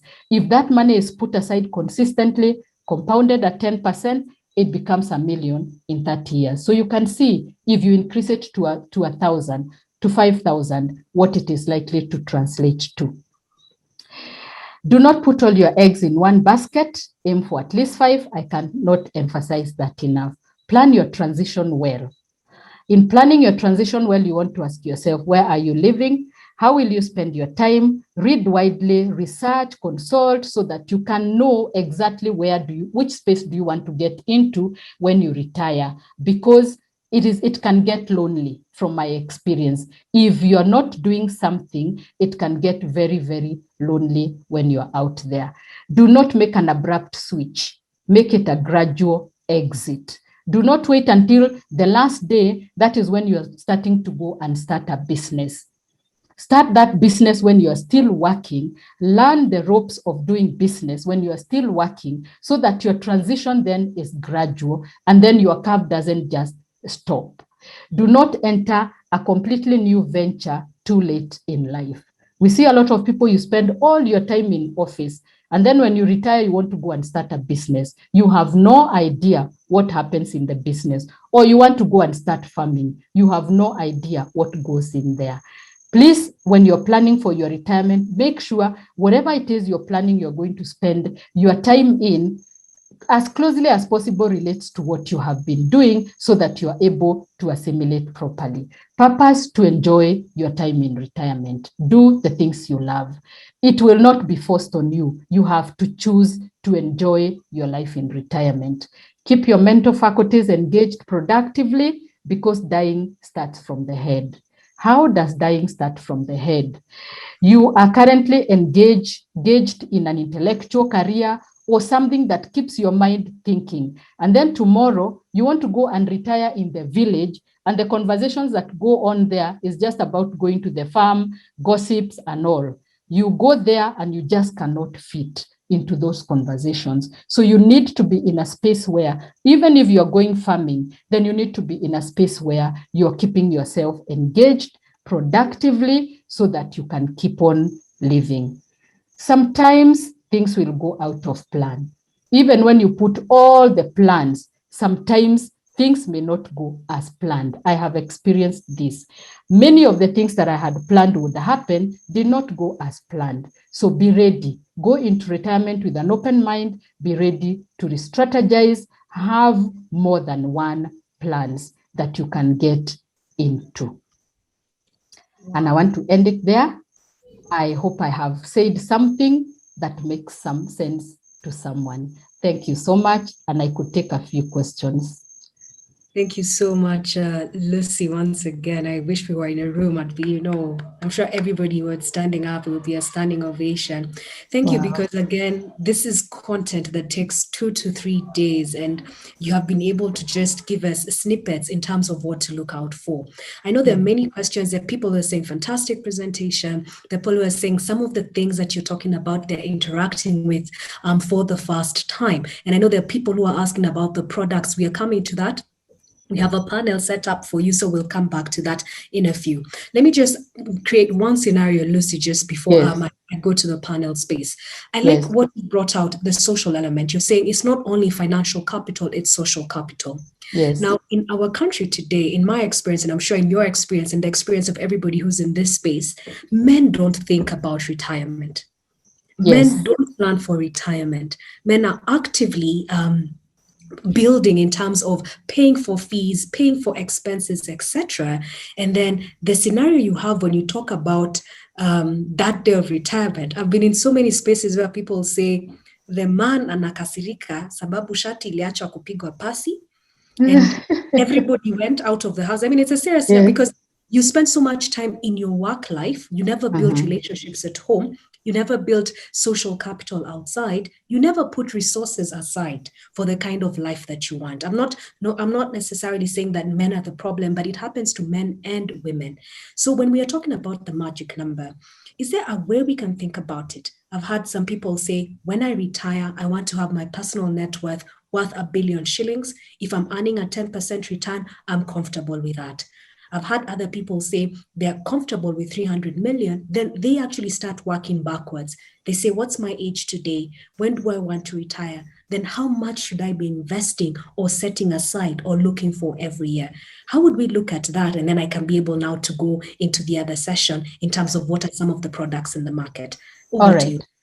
Thank you so much, Bithe. Two aspects to that question. And like I said, I want to start from where you have ended, that you have worked out your magic number and you have the money. But money is not everything. And unfortunately, it is true even from my experience, it is men in most cases who die very fast after retirement. And I remember I gave you an example of somebody who is very closely related to me, planned their retirement, and then they wanted to go and do farming. They had enough to support themselves living up country. But then you go up country and suddenly you realize you used to have a driver, that driver is no longer there. Or even if he's there, where are you going? There's nowhere for you to go. Suddenly you are in a place where everything used to be done for you, shirts ironed, breakfast made. But when you retire, you find that not everybody has retired. So what do you do? I mean, that's when you suddenly wake up and find that you are alone. I would like to just give an example of my own case. Like I said, when I got to 50 and now I wanted to go, I had said I was so tired of waking up early, and I said I want to go to the countryside. I had planted my trees and the birds were there to wake me up. And I wanted to go and just stay there. But you go there and the first 1 week, you're really, really enjoying those birds singing. But I'm telling you, by the second week, the people that used to welcome you every weekend when you go there because they want your company, then of course they want your few shillings, they go back into their normal routine. And so the birds sing, and at 6 o'clock, of course, they've stopped singing, and you're tossing in bed. You wake up in that compound, there's no one. You're literally just alone. Literally just alone. And so I did not even stay there for 2 months. 3 weeks down the line, I was back in Nairobi. And so I come back to Nairobi, and everyone in the morning is waking up to go the different places. Suddenly, I am alone in the estate, only with watchmen and housemaids moving around, and I'm literally just alone. Just alone. So luckily for me, I'd already set up this business, and it was running 3 years prior to my retirement. So even though I had told my team, don't expect me in that office until after 6 months, 2 months down the line, I was the one opening the office in the morning. So what am I saying, even to our men? I'm not saying everyone go and set up a business, but like I've said, have something that even if I am waking up alone, start learning to iron your own shirts.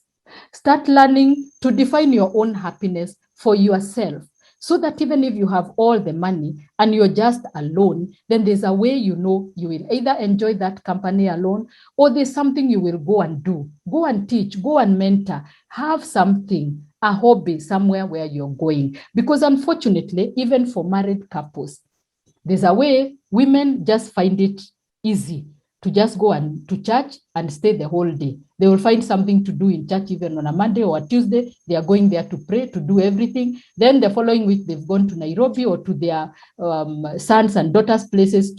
The man is left alone. So it is important for men to start thinking seriously about that space of retirement, because research has shown that men don't live very long after retirement, simply because they are too preoccupied with the present day providing, they hardly ever consider. So this is a wake-up call to the man to start considering who is in your social circle. Even if it's a golf club, you'll just go and find other men who've retired like yourself, or some college you just want to go and teach and just give back your knowledge. Yes.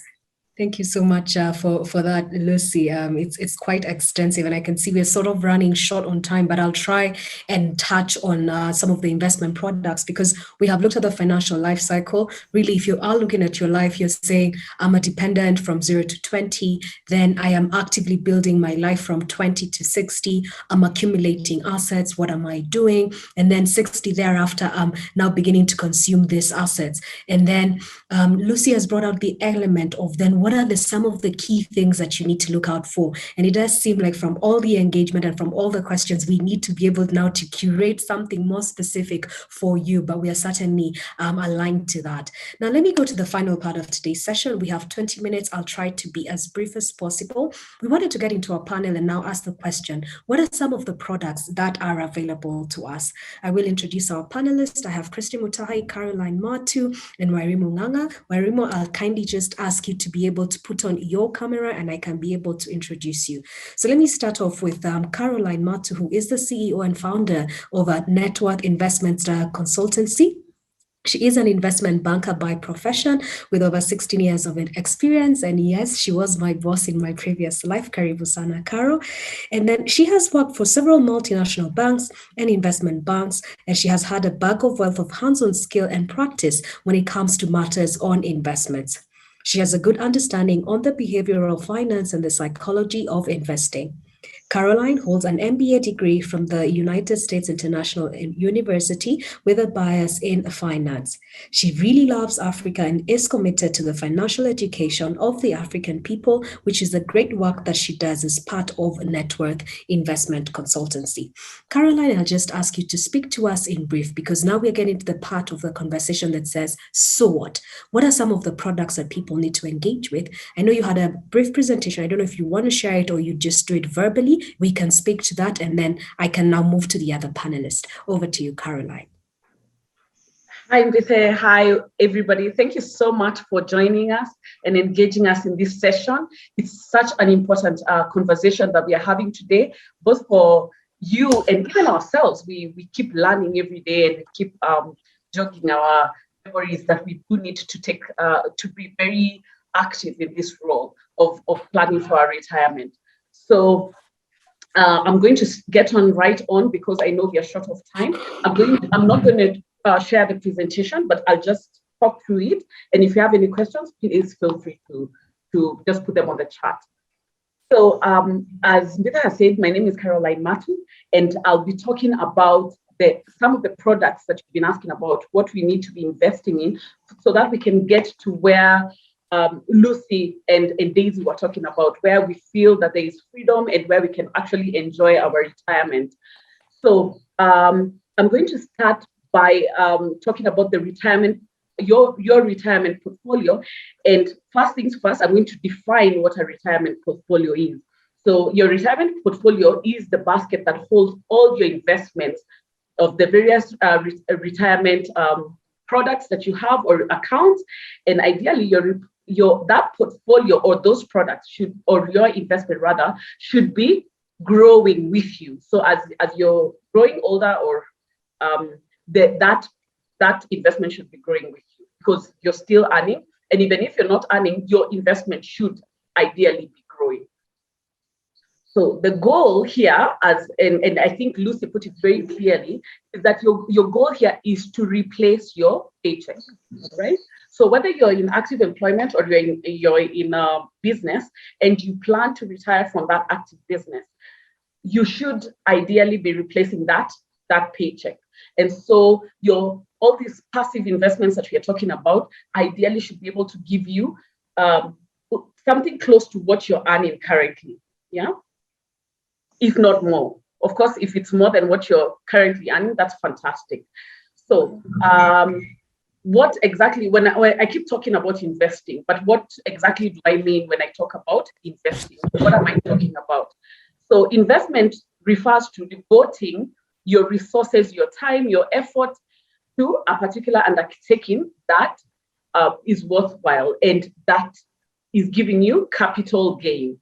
So when you put your money in all these different kinds of products that we're talking about, say it may be real estate or shares or bonds or even your business, the idea here is that you're devoting these resources with the aim of giving you capital gain. An investment is an asset or an item acquired with the goal of generating income or appreciation. Appreciation refers to the increase in value. So why am I really emphasizing on this point? The reason is because many of us have investments. We have, say, a house, a country that is not giving us income, and we imagine that that's a very good investment. Unfortunately, while we are talking about investment, and yes, we want to retire into that place where the birds wake us up, fantastic. But the problem is, right now, you need to be investing in products that will keep increasing in value and ideally give you an income, an active, or rather a passive income. So this house or this farm or this, I don't know, pieces of plots and all those investments that you have made that are not giving you active income, unfortunately, that's not the investments we're talking about. We want money, investments that are actually giving us money, right? Okay. Carol, let me just interject there, because what we've heard from Lucy is you want to beat inflation. So looking at inflation, 5% give or take, and looking at the capital market space where you are, where we have shares, we have bonds, we have commercial paper, what are some of the products that you tell your clients to look at? Maybe somebody who's in their 40s, somebody who's in their 50s, somebody who's in their 30s.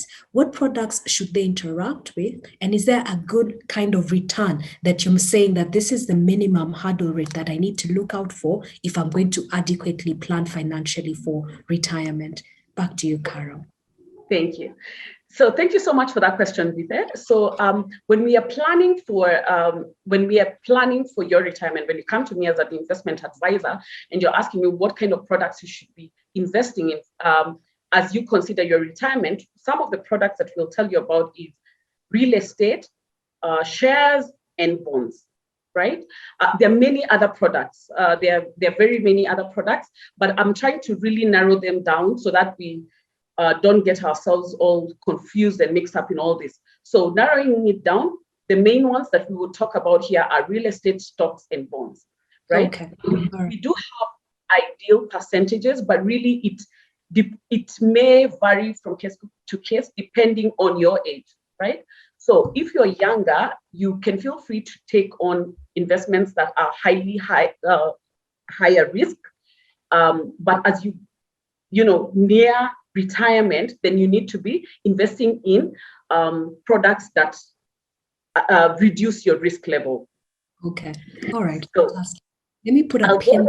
I talked about shares. Sorry.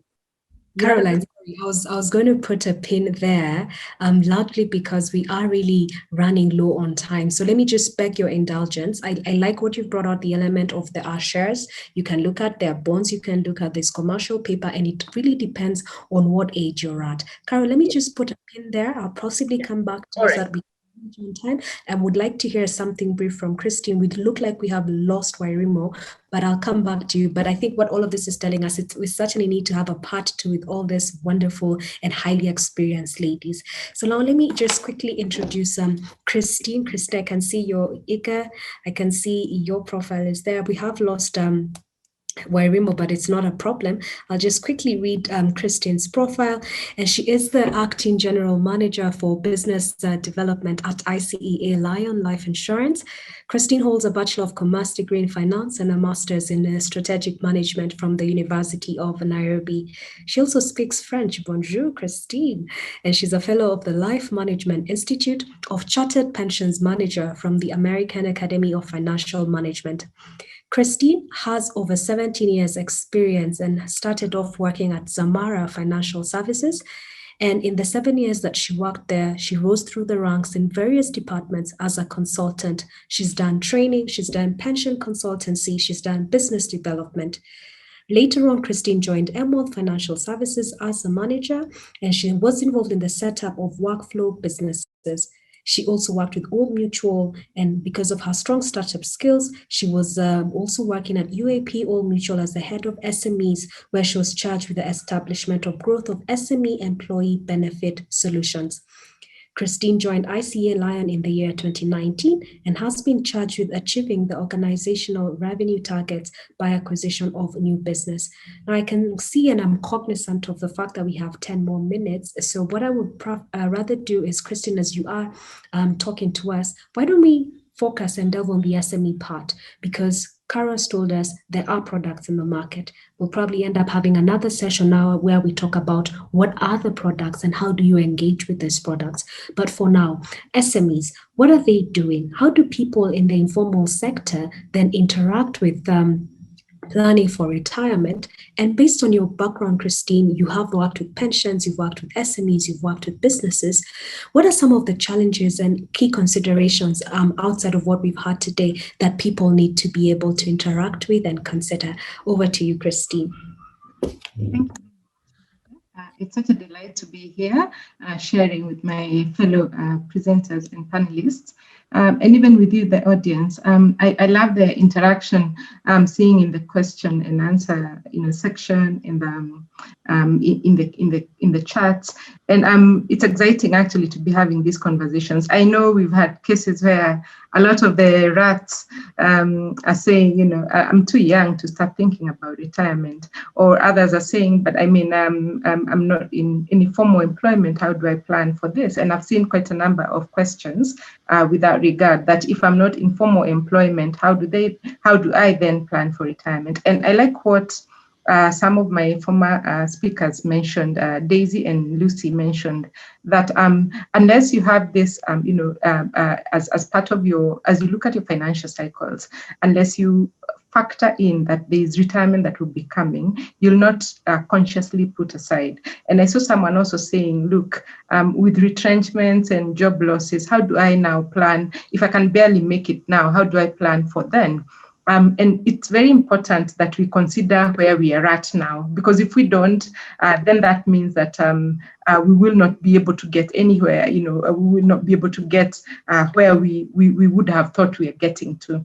And maybe you'll allow me, I'm just sharing my screen because I think what I have there is important. And as you see, as we start from where are we now, because maybe before even you went to business, you were working somewhere, and maybe you may have had some savings even at the point.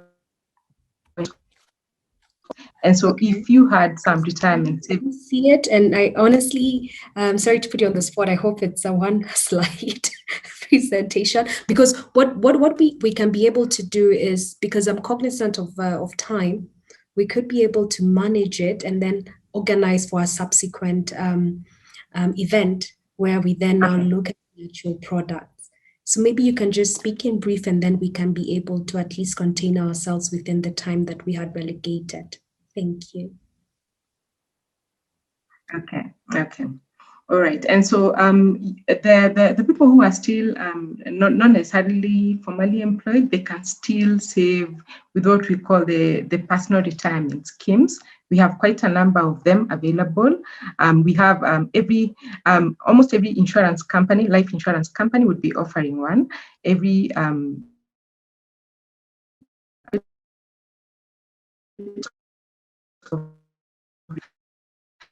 the RBA, the Retirement Benefits Authority website, and that's www.rba.go.ke. You're able to see all the pension providers, and you're able then to just open up a personal retirement plan, and you can be able to save there. And the beauty with the personal retirement plans is that you do not have to be, some of them allow you to contribute, even if it's ad hocly. You don't have to contribute even on a monthly basis. Some will allow you to contribute as okay. Sorry, and Christine, as and when. Your screen, it's not very clear. I don't know if it's just me. Is it visible on your end? Just a moment. Just a moment. As I get back on that. Okay, it's okay. It's clear. Please continue. Thank you. All right. All right. And so, so as we think of where we are, it's very important and to also think of what we have aside. As Lucy said, we need many more pockets, not just one. So personal retirement plans are just one way. But then you could have other options. You could have other savings arrangements, like what Carol has spoken about. You could also have, other instruments, other sorts of maybe some businesses, like having a business that's already working for you, but you're setting aside perhaps 10% of whatever is coming from that income to ensure that it provides for your retirement. But the beauty of having a personal retirement plan is that one is very specific. It's purely for retirement, that you will not keep dipping your hand in the cookie jar. And that will be something that will be purely used at the point when you reach now your desired retirement age, whether it's 50 or 60. But then apart from just the accumulation phase, we can't see. Can you see it from your end? I can't be there, but that's okay. I think we can just talk through and then we'll be able to share this. Okay, so I think allow me to just steer this conversation in this regard, because our time has come to an end. I think what we've done today is we can create another event now where we actually come and delve into the actual products with your permission, of course, and with the other panelists, just because I want to be cognizant of the time and it's almost 8 in the evening. So with your permission, I'd probably just ask you just to leave us with a high level note, and then I can ask Wairimu to also speak to us in brief, and then I can certainly assure you, the panelists and the other people who spoke today, as well as the people who have been able to join the webinar or are also joining live, that we will come back with a second part of this. And I promise you that you and Wairimu, as well as Karumatu, will be the first people to speak, where then we can expand on what the products are. Because I think if we try and do that, we might lose the point at this point. I beg your indulgence for that. Very true. So my parting shot, retirement is a journey, not a destination. I think a lot of us assume that it's a fixed place that I'll get to. And so as you start, wherever you are, if you're in your 20s, it's very possible to save just 5% of your income. But if you're in your 50s and maybe planning to retire at 60, then it's important perhaps to be saving at a slightly higher rate, maybe about 20% of your income, so that you can be able to achieve the desired level of income in retirement. We usually say that the rule of the thumb should be about 70% of what you were earning as an income just before retirement would be adequate for you in retirement or in the retirement age. And so between 5% and 20%, depending on where you're at and depending on what you have. But then again, looking at how else can you augment that income in retirement? So that's what I would say, Mbithe. And I think I would leave it there, and we can have these conversations more. For those who are looking to find out more, I think, like I mentioned, you can check out with any of the providers, and you'll be able to get a personal retirement plan set up for you. Thank you, Mbithe. Actually, Christine, that note should have been look out for the second event, our second webinar, where we will be starting out. Yes. So much for that. Let me now come to Wairimu. I can see Wairimu is here. So, ladies and gentlemen, I can see our time is up, but I'll just introduce her. And then once we hear her speak, we can actually then come to a close. But we'll certainly have a second, if not a third, subsequent event where then we're saying from the conversations we've had today, what kind of products then should we engage with? And I can assure you that for that one, if my guests allow me, I will start off with our panel during the subsequent event. So I'll start off with Wairimu. I can see you're back with us here. So Wairimu is an actuary, and she has a 1-year experience in financial consulting. That's what she has been focusing on, with a focus on actuarial work, reserving and modeling on capital stress, as well as IFRS 9, looking at the financial institutions. She has a strong background in investment research and insurance products, and she looks at risks on her day-to-day basis.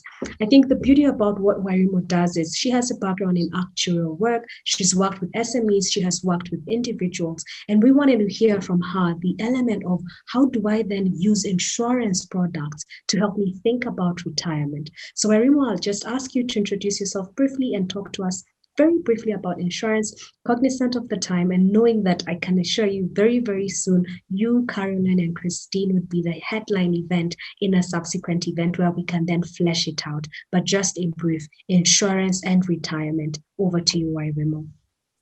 Thank you so much, Mbida, for this particular session. We've really enjoyed the insights that I've seen from my fellow panelists.